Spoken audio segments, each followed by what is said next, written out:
WFYI was probably one of the, as far as big cities go, one of the latest public television stations to get started. A long time ago, as the city was starting to look at itself to become a major city, and we all know at one time there wasn't a very big downtown and everybody knew of Indianapolis as Indianapolis.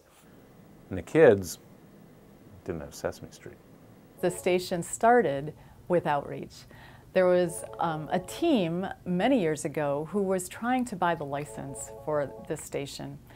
And in the end, a woman named Ardith Burkhart stepped up to the plate.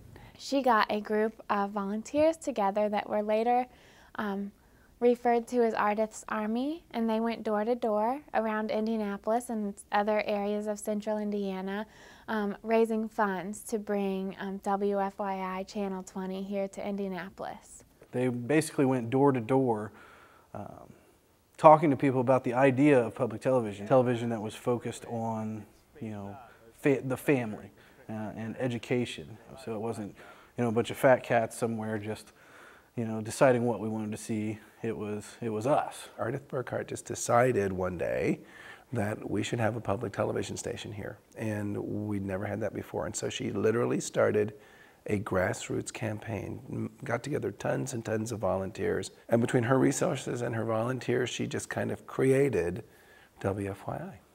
What motivated her was that there was a new show on television called Sesame Street, and she thought it was important that children in central Indiana should have access to that. What happened over the years then is that it grew from a very small bootstrap type of operation into an operation that still understands and respects the roots of where we came from. Public broadcasting can and should be the convener in a community. It's really hard to imagine what Indianapolis and central Indiana would be like without WFYI because we've been here for so long. Wow, I can't even think about what that would be like. One of our core missions is to amplify the voice of the community. And so we do that in a number of different ways, where we're able to tell stories that hardly anybody else tells. One of the things we really want to do is let the people know that we're here for them. We're not a big, commercial station. We are a nonprofit organization trying to make a difference in the city. The way WFYI helps the community is not only with our television and radio programming, but we do outreach programs. We get into schools, we help people read, we work intimately with United Way. But we have programs every year that appeal to a mass audience. Our mission is lifelong learning, so we want to make sure that even after you're out of school that there are learning opportunities, and we provide learning opportunities through our TV and radio programming as well as in outreach programs. Outreach is about figuring out strategies that the lessons in public broadcasting are not lost the minute somebody turns off one of the boxes. It's important because one of the skills of a democracy is dialogue and civil conversation, and that's part of what we give people the opportunity to do. We really make it our mission to do more than what you would think a television station would be doing. It's only, we're considered a charity. It's a nonprofit organization. There are numerous families and people in the community that either can't afford to have cable or they just can't afford to have cable, things like that.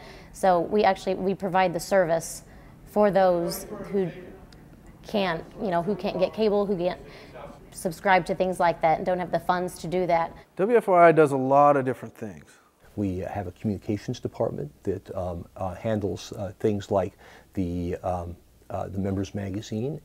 They handle external relations with other media organizations. We also have a development staff here in the development department that works in a couple of different areas, from corporate underwriting to membership to some of the foundation fundraising. We have a program called IRIS. IRIS is a service where we bring in volunteers to read the newspaper, the popular magazines, even books, over a private radio channel for people that are visually impaired who can't read or in the process of dealing with their disability, to so that they can enjoy the same things that we can. we of course have a radio station as well. And it's probably one of the big success stories of WFYI over the last decade or two. It's experienced a real rapid growth and financial stability. We try to be in our community as much as possible. We have a learning services / outreach department that takes the content that's developed for broadcast, both for national and local broadcasts, sometimes on radio, sometimes on TV, and engages the community in a variety of ways. And then we have, of course, IT and engineering, both in radio and TV. We're very much technology dependent organization, and so those people provide the technical infrastructure that allow us to keep doing what we do on a daily basis. WFYI has won a lot of awards for their work. We've won multiple SPJs and Spectrum Awards and even Emmys. We've won a lot of awards, but where we've really done well is in the regional Emmys, the Great Lakes Emmy chapters. We've kind of become Emmys R Us. It's a very neat feeling to be noted amongst all the other things that are out there. Knowing that we are having that effect on those judging makes me realize that what we're doing out in the community is meaningful. So I guess the awards are pretty, but it just kind of reinforces what I already know about what we're doing, which is that it's a good thing. Well, the television department, television production department, is a department, of course, that's designed to produce shows for broadcast on Channel 20, WFYI, but also we do a lot of production for outside organizations as well. Anything that comes in the front door is fair game, or any idea we see in the paper, or any current trend, anything that's out there that we think people should know about, that's what we do. We want to provide quality programming, something that you can watch at any time with any member of the family. We want it to be educational, and we want it to be, inspiring television. What I think PBS is, it's the conduit for the non-rating driven show. It's the conduit for the voice that doesn't get heard. We have 3 digital stations. We have the main WFYI, which is 20.1. 20.2 is VMA, which is a Spanish-speaking station.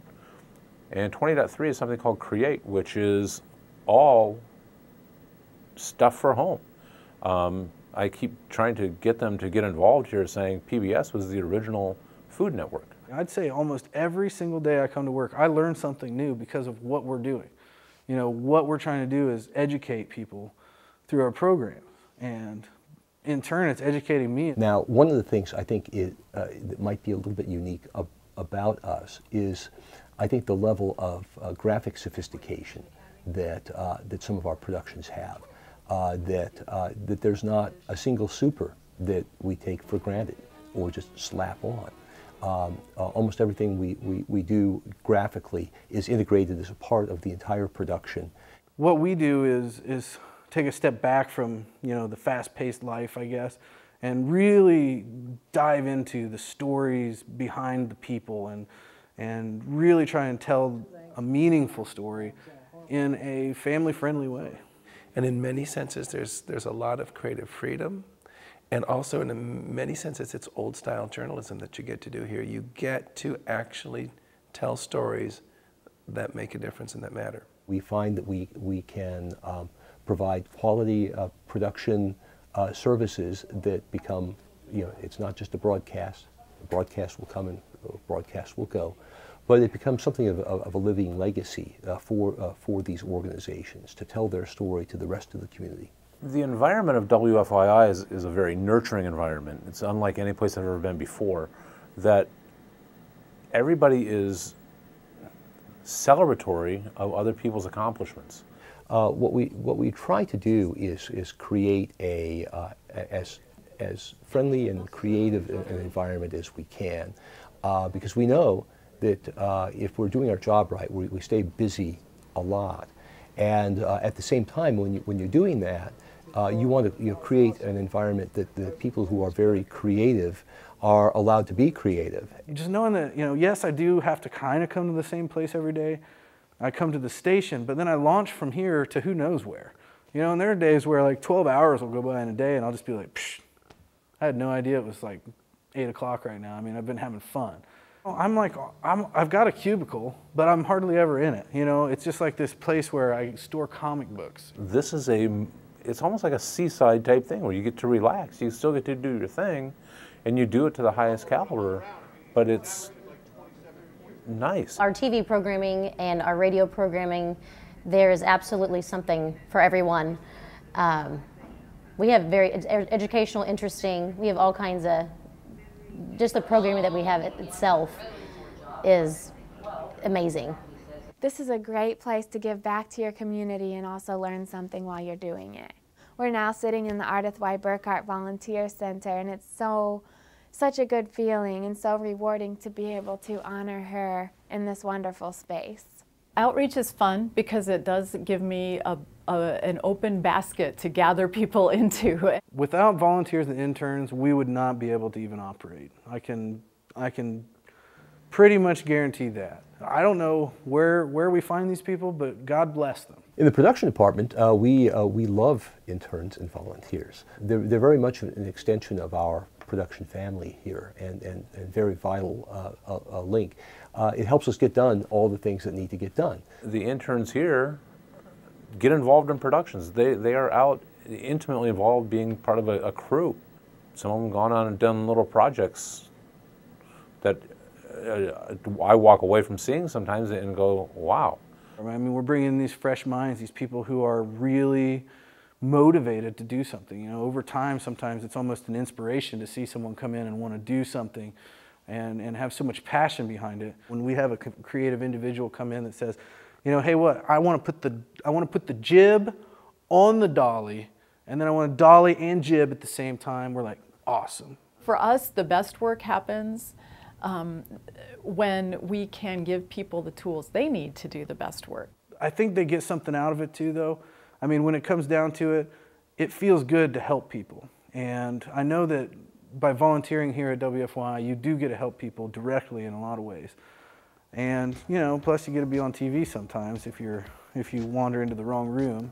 To volunteer, we ask people to go online to WFYI.org and go under the support section of our website, and you'll be able to fill out a volunteer interest form. That way we have an idea of how to best place you, because we have so many different volunteer opportunities. People are interested in different things. So we ask you to start through the website, but you're also welcome to call me, and I'd be happy to talk through that process. Very little of our money comes from the government. It all comes from people who support the station. So that's a necessity in this. If it wasn't for the community and individual, you know, grants and things like that, we would not be able to exist at all. The community, they own us. We wouldn't know what to do without them. We wouldn't be here at all.